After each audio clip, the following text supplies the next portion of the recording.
अंदर चली आती है। उसके चेहरे पर बेचैनी और दिल की धड़कन बढ़ी हुई है। वो शान की ओर देखती है और उन्हें मूर्छित देख वो उनके पास जाकर बैठकर उनकी ठोड़ी को स्पर्श करते हुए उनसे बोली, शान उठिए, चलिए यहाँ से। शान, शान उठिए, शान सुन रहे हैं ना आप? वहीं गार्ड अंदर अपने मालिक की बेटी टिया को वहां देख नजरें झुका लेता है। टिया खड़े हो जाती है। अर्पिता का सारा गुस्सा वो गार्ड पर निकालते हुए चिल्लाती है। उसके शब्दों में सख्ती होती है और वो गार्ड की ओर देख बोली, गेट लॉस्ट नाउ, अपनी ड्यूटी पर लगो जाकर। टिया की डांट सुनकर वो गार्ड वहां से चला जाता है। अर्पिता को वहां देख टिया उसके पास आई। उसकी आंखों में उसे देख बहुत गुस्सा भरा है। वो गुस्से से पगलाते हुए आगे झुकी और उसने अर्पिता का हाथ पकड़ उसे उठाया और खींचते हुए बेड से नीचे उतार देती है।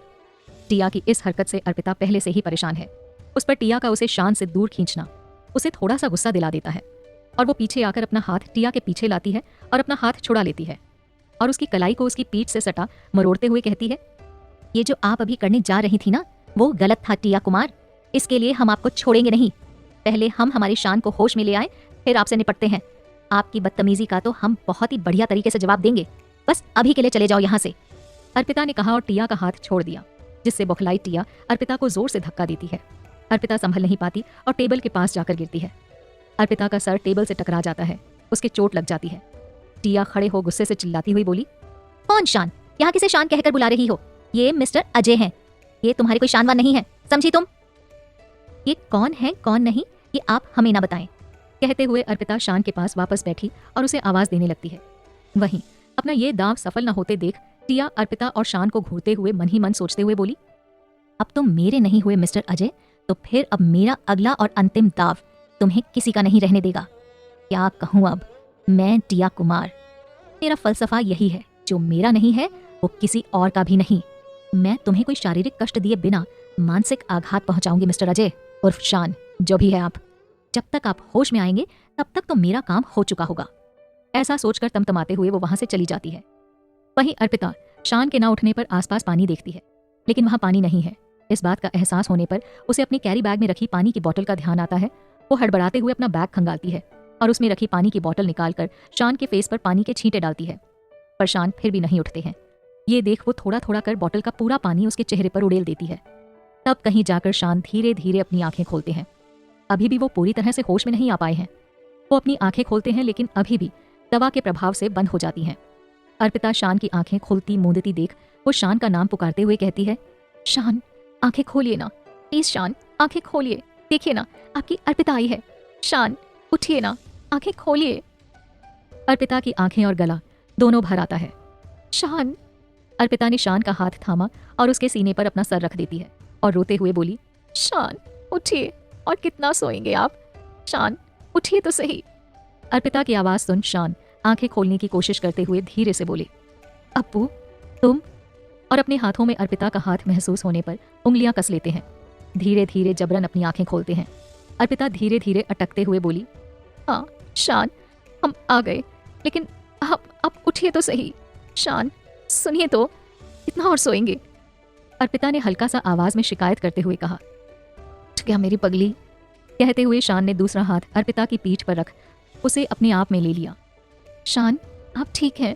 आपको कोई परेशानी तो नहीं हो रही? बोलिए, बताइए हमें। अर्पिता ने घबराते हुए पूछा और शान भावुकतावश कुछ बोल नहीं पाते हैं। उनकी आंखें छलक आती हैं। वो बस वहीं उसी अवस्था में अर्पिता के स्पर्श को महसूस कर रहे हैं।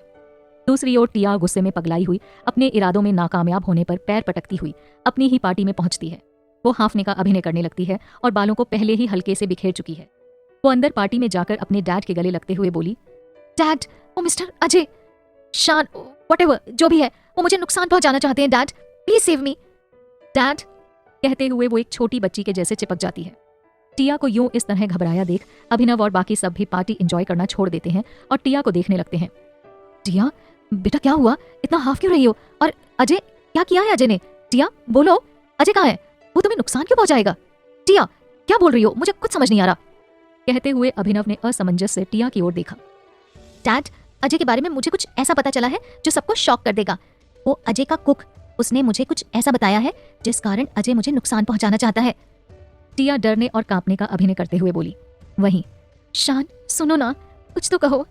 अर्पिता ने कहा तो शान इतना ही बोले, अभी कहने का समय नहीं अप्पू, इतने दिनों बाद मिली हो, हमारे इतने वर्षों का इंतजार पूरा हुआ है और तुम हो कि चुप ही नहीं हो रही हो। चुप हो जाएं हम शान। कहते हुए अर्पिता उठी तो शान की आंखें भरी हुई देख वो खामोश होकर उन्हें देखने लगती है। शान बेड से उठते हैं और अर्पिता का हाथ थाम उसे कसकर गले से लगा लेते हैं। अर्पिता, तुम आ ही गई। इतना समय लगा दिया वापस आने में अप्पू। वो क्या कहें कैसे कहें, दिल में भरे भाव के कारण शब्द ही भूल जाते हैं और अर्पिता को गले से लगाए रहते हैं। कुछ क्षण बाद अर्पिता ने महसूस किया कि शान बिल्कुल ठीक महसूस कर रहे हैं, तो वो उनके गले से अलग हुई और बोली, शान आप यहीं रुकिए, हम टिया कुमार से निपट कर आते हैं। और उसकी बात सुन शान बोले, तुम अकेली क्यों, मैं भी चलूंगा। उसने अपनी हद पार कर दी है, उसे जवाब तुम्हारे साथ साथ मैं भी दूंगा। तुम बस मेरे साथ चलो, अभी मैं तुम्हें कहीं नहीं जाने दूंगा, चलो। कहते हुए शान ने अर्पिता का हाथ पकड़ा और कमरे से बाहर चले जाते हैं। कमरे से बाहर आकर अर्पिता बोली, शान 1 सेकंड रुकिए, हम अभी आते हैं। और अर्पिता की बात सुन शान ने उसका हाथ और कसकर थाम लिया, जिसे महसूस कर अर्पिता बोली, टिया को सबक सिखाए बिन हम कहीं नहीं जाएंगे, आप भरोसा रखिए शान। और अर्पिता की बात सुन शान ने उसका हाथ छोड़ दिया। अर्पिता ने शान की ओर देखा और बेंच पर लेटे हुए प्रीत के पास जाकर उसे गोद में उठाकर वापस शान के पास आकर खड़ी हो जाती है। चले अप्पू, शान ने मुस्कुराते हुए कहा तो अर्पिता थोड़ा हैरान हो बोली, हाँ शान चलिए। शान ने प्रीत को लेकर कोई हैरानी के भाव नहीं व्यक्त किए और मुस्कुराते हुए साथ चल रहे हैं, कैसे?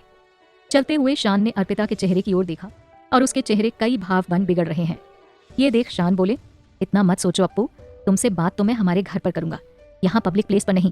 कहते हुए वो अंदर पार्टी में आते हैं। सब शान को हिकारत भरी नजरों से देखते हैं, कुछ तो जलन के कारण मन ही मन हंसते हैं। अर्पिता की नजर सामने अपने डैड के गले लगी गर्वीली मुस्कान लिए टिया पर पड़ती है। शान, अर्पिता टिया को अभिनव के गले देख वहीं रुक जाते हैं। शान गुस्से से टिया को घूर रहे हैं।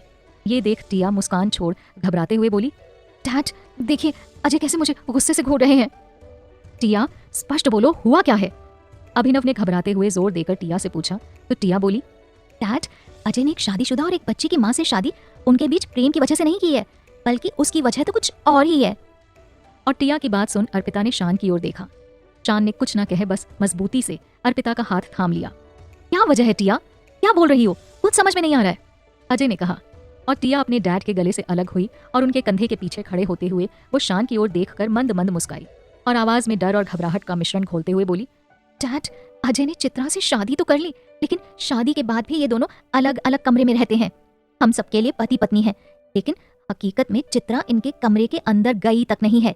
वो दरवाजे पर ही खड़ी हो अजय से बातचीत करती है और वापस अपने कमरे में लौट जाती है। इनके बीच पति पत्नी वाला कोई रिश्ता ही नहीं है। और टिया की बात सुन अर्पिता और शान दोनों की आंखें अलग अलग कारण से नम हो जाती हैं। अर्पिता ने शान की ओर देखा और हौले से बोली, शान सब। अर्पिता की आवाज सुन शान ने उसकी ओर देखा और बोले, मजबूरी थी अप्पू, हमारी श्रुति। टिया ये सब क्या कहे जा रही हो, ये उनका आपस का मामला है, तुम क्यों तमाशा बना रही हो? अभिनव ने सख्ती से कहा तो टिया झल्लाते हुए बोली, डैड क्यों ना बनाऊं, आपके इन अजय ने मुझे नुकसान पहुंचाने की कोशिश की है। मैं जरूर बोलूंगी डैड, ये अजय सबसे इतना रूड क्यों है? इसका रीजन मुझे पता है। इसका कारण है प्रकृति द्वारा दी हुई इनकी खुन्नस, क्योंकि मिस्टर अजय एक इम्पोर्टेंट पर्सन है। कहते हुए टिया गर्व से मुस्कुराई। वहीं शान की आंखों में भरे हुए आंसू छलक गए। अर्पिता ये सुन सन्न रह गई। एक लड़की अपनी मर्यादा इस हद तक तोड़ सकती है, ये हमने कभी सोचा नहीं था। शान, बात आपके मान की है जो हमें स्वीकार नहीं है, हमें इसे जवाब देना होगा। अर्पिता बुदबुदाई और उसने शान की ओर देखा और बोली, आप जरा हमारे शहजादे को थामिए, हम इस बदतमीज को देखते हैं। शान, आपने कुछ कहा तो ये अब सही नहीं होगा। अर्पिता की बात सुन शान ने प्रीत को गोद में लिया और अपने ही अंश के प्रथम स्पर्श से उनके दिल में अव्यक्त खुशी की तरंगें उछलने लगती हैं। वहीं टिया की बात सुन अभिनव और बाकी सब अजय उर्फ शान की ओर देखने लगते हैं। ये देख टिया बोली, हो गए ना शॉक्ड, इसीलिए ये मुझे नुकसान पहुंचाना चाहते हैं ताकि हम इनका ये राज किसी को ना बताएं कि इस एकेडमी के मैनेजर एक। बस करो टिया। कहते हुए अर्पिता आगे बढ़ी और टिया के पूरी बात कहने से पहले ही वो टिया को अभिनव के पीछे से खींचती है और उसके गाल पर एक जोरदार तमाचा लगाती है। टिया लड़खड़ा जाती है। उसके गुलाबी गालों पर अर्पिता की 5 उंगलियों के निशान उभर आते हैं। अर्पिता इस समय बहुत गुस्से में होती है। एक पत्नी अपनी मौजूदगी में अपने ही पति पर लगने वाले लांछन को कैसे बर्दाश्त कर सकती है? अर्पिता के इस हरकत पर टिया के साथ साथ अभिनव और बाकी सब भी शॉक्ड हो जाते हैं। टिया कुमार, पहले भी कहा था कि हमसे उलझना नहीं, लेकिन आप नहीं मानी। पहले प्रीत और अब शान। हमारी लाइफ के 2 सबसे महत्वपूर्ण व्यक्तियों को चोट पहुंचाने की कोशिश कर रही हो आप। क्यों झूठा लांछन लगा रही हो हमारे शान पर? Shut your mouth and keep quiet. उसकी बात सुन टिया गुस्साई और अर्पिता पर हाथ उठाने को हुई। अर्पिता ने उसका हाथ पकड़ा और मरोड़कर फिर उसकी पीठ पर ले जाकर रख दिया और झल्लाकर बोली, ये गलती नहीं करना। अर्पिता मिश्रा कमजोर नहीं है। बात हमारे शान की है, उनके मान की है, और शान की अर्पिता उस पर आंच नहीं आने देगी। ये बात समझ लो अच्छे से। वहीं अभिनव अर्पिता की हरकत देख गुस्साते हुए बोले, कौन हो तुम, और ये शान कौन, और तुम मेरी बच्ची पर हाथ कैसे उठा सकती हो? अभिनव की बात सुन अर्पिता बोली, क्यों नहीं उठा सकते सर? आपकी बेटी हमारे शान के बारे में इतना गलत बोल सकती है तो हम क्यों नहीं इस पर हाथ उठा सकते? इनकी बदतमीजी से तो हम ट्रेन में ही परिचित हो गए थे। रही सही कसर इनकी उस हरकत ने पूरी कर दी जब ये हमारे शान को बेहोश करके एकेडमी के बाहर बने रूम में लेकर गई थी और इन्होंने रूम का दरवाजा लॉक कर लिया। इससे आगे हमें कुछ कहने की आवश्यकता नहीं है, आप सभी समझदार हैं। वो तो इंटरव्यू के लिए आते समय हमने टिया और उन 2 लोगों को शान को ले जाते हुए देख लिया, और हम। अर्पिता बोलकर खामोश हो गई। अर्पिता की बात सुन टिया हड़बड़ाते हुए बोली, झूठ क्यों बोल रही हो तुम? मैं कुछ देर के लिए बाहर गई थी, लेकिन अपने काम से, और तुम इधर उधर की बातें कर सबका ध्यान न भटकाओ। अजय का सच सब जान चुके हैं, टिया ने कहा। और उसकी बात सुन अर्पिता बोली, आप इतने यकीन से कैसे कह सकती हैं कि हमारे शान? हाँ बोलो, ये बात तो सिर्फ एक पत्नी या फिर वो लड़की बता सकती है जो इनके साथ। कहने के बाद अर्पिता खामोश हो गई। उसके तर्क को सुन टिया की बोलती बंद हो गई। कुछ सोच वो बोली, तो तुम भी कैसे बोल सकती हो कि अजय वैसा नहीं है? पत्नी हो क्या तुम इनकी, या फिर इसके साथ तुम्हारा एक्स्ट्रा मैरिटल अफेयर है?